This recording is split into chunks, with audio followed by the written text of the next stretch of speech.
दोस्तों, आज की कहानी है पापा जी ऐसा मत करो, मेरे भविष्य का ख्याल रखो।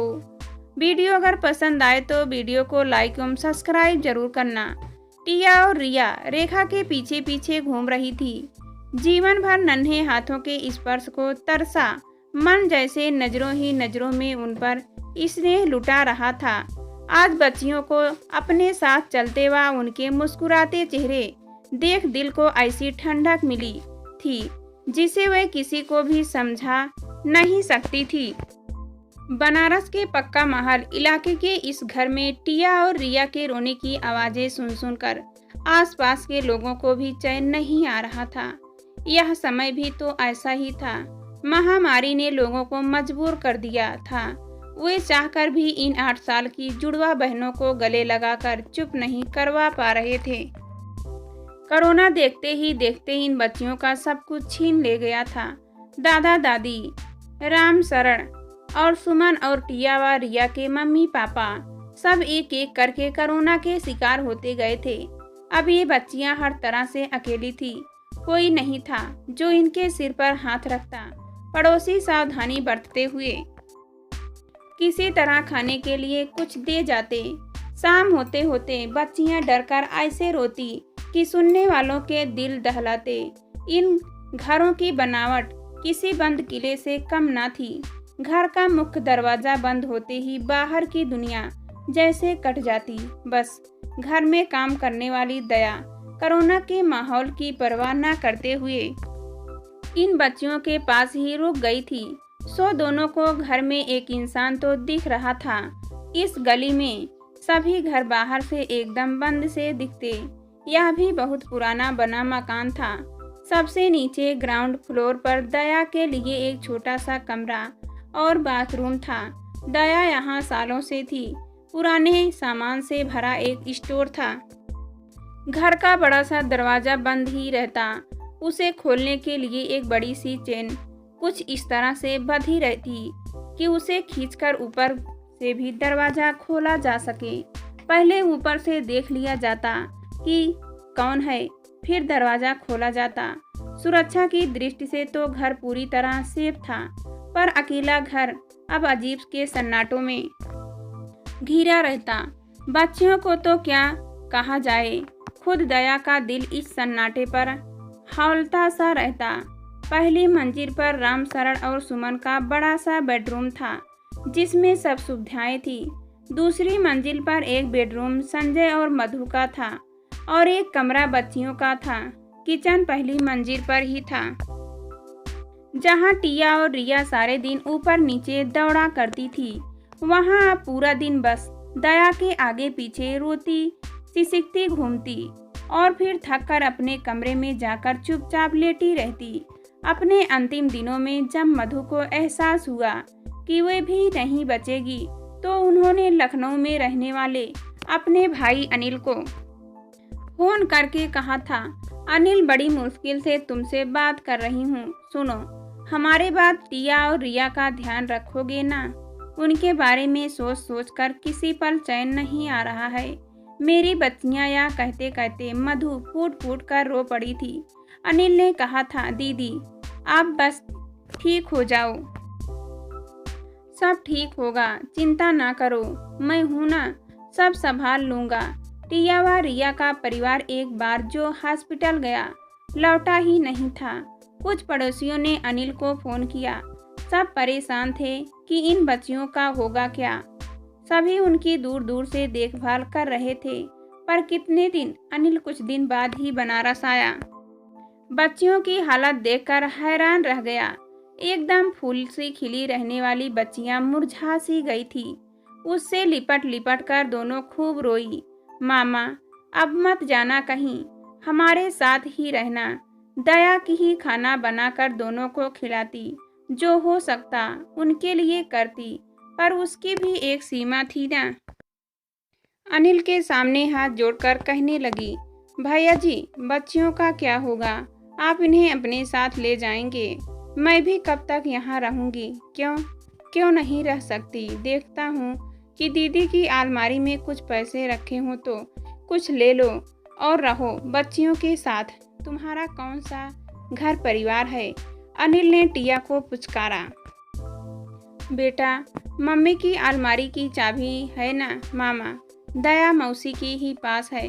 अनिल ने दया की तरफ घूर कर देखा तो उसने कहा, जिस दिन संजय भैया नहीं रहे उसी दिन मधु दीदी को शायद अपने जाने की आशंका भी हो गई थी। उन्होंने मुझे चाबी रेखा दीदी के यहाँ जाकर देने के लिए कहा था, पर मैं बच्चियों को छोड़कर निकल ही नहीं पाई। फिर वे आती भी हैं तो मैं ही भूल जाती हूँ। चाबी उन्हें देना बदलाव नजर आया। कौन? रेखा संजय भैया के साथ उनके ऑफिस में काम करती है। इसी गली में आगे जाकर रहती है। इस समय बच्चियों के पास बस वही आती जाती है। लाओ चाबी मुझे दो। दया उसे चाबी देना तो नहीं चाह रही थी, पर मजबूर थी। दे दी। अनिल ने मधु की अलमारी खोली। उसमें रखे रुपयों में से कुछ दया को देते हुए कहा, ये रख लो, बच्चों की देखभाल तुम्हें करनी है, पर मैं कब तक करूँगी? आप इन्हें अपने साथ ले जाते तो अच्छा होता। नहीं, मैं नहीं ले जा पाऊँगा। टिया और रिया यह सुनकर रोने लगी। अनिल ने मधु की अलमारी से काफ़ी कुछ निकालकर अपने बैग में रखते हुए कहा, मैं जल्दी ही वापस आऊँगा, अभी मुझे जाना होगा। बच्चियाँ रोती रह गई। उनके मामा को उनसे कोई स्नेह न था। झूठे दिलासे देकर वह चला गया। रेखा एक उदार महिला थी। संजय के ऑफिस में ही काम करती थी। संजय और मधु उन्हें घर का सदस्य ही मानते थे। मधु से उनकी अच्छी दोस्ती थी। अगले दिन रेखा टिया और रिया से मिलने गई तो उनके लिए काफ़ी चीज़ें बनाकर लाई थी। दोनों को उन्होंने अपने सीने से लगा लिया और रोने लगी। बड़ा नरम दिल था उनका। दोनों के बारे में सोच सोच कर उन्हें चैन न आता। क्या होगा इनका? दया स्थायी रूप से तो इनके साथ नहीं रह पाएगी, यह वह जानती थी। कुछ समझ नहीं आ रहा था कि वह क्या करे। दया ने अनिल के बारे में बताया तो रेखा हैरान रह गई। अलमारी खोलकर देखा तो नाम की धनराशि छोड़कर अनिल ले गया था। उनका मन वितृष्णा से भर गया। इस स्थिति में भी जो इंसान बेईमानी से काम ले, लूटपाट कर जाए, वह इंसान है भी क्या? रात को टिया और रिया के सोने के बाद ही घर गई। दया को इस बार रेखा बहुत कुछ समझ कर गई। यह समय किसी पर भी विश्वास करने का नहीं था। बच्चियों के भविष्य की चिंता करते उन्होंने उसी मोहल्ले में रहने वाले वकील जयदेव को अगले दिन ही फोन किया और बहुत देर तक उनके इस बारे में बातें करती रही।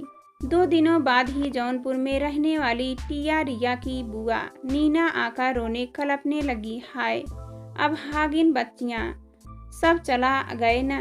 हमार अम्मा बाबूजी भैया भौजी सब चला गए ना। इनकार का होई। सीने पर दुहाड़ थड़ मार मार कर रोने का ऐसा नाटक किया कि बच्चियां डरकर ही रोने लगी। दया ने कहा, दीदी अपने को संभालो, बच्चियां परेशान हो रही हैं। नहा धोकर खूब डांट कर खाने के बाद नीना आराम से गहरी नींद सो गई तो दया ने रेखा को उनके आने के बारे में बता दिया। रेखा ने जो सोचा था उनकी तैयारी करने लगी। नीना सोकर उठी तो पहली मंजिल पर स्थित राम शरण और सुमन के कमरे में जाने लगी, जो उनकी मृत्यु के बाद अक्सर बंद ही रहता था। दया उसके पीछे पीछे जाने लगी तो नीना ने रुखाई से कहा, तू आपन काम करा, हमारे पीछे काहे आवत रहा। अपने अम्मा बाबूजी के कमरा में का हम 2 मिनट बैठे ना सकित। दया बाहर चली गई, पर उसने खिड़की की झिर्री से देखा नीना जल्दी जल्दी दिवंगत माता पिता की अलमारी खंगाल रही थी। दया ने जल्दी से रेखा को फोन किया। रेखा ने जयदेव को फोन करके बात की और थोड़ी ही देर में बच्चियों के पास पहुंच गई। नीना अभी तक अपने माता पिता की एक एक चीज खलंगने में लगी हुई थी। दया ने जाकर उन्हें बताया, दीदी रेखा दीदी आई है। नीना पहले भी आने जाने पर रेखा से मिल चुकी थी। आते जाते उनसे जितनी भी बातें हुई थी, रेखा से मन ही मन थोड़ा दूरी सी ही रखी थी।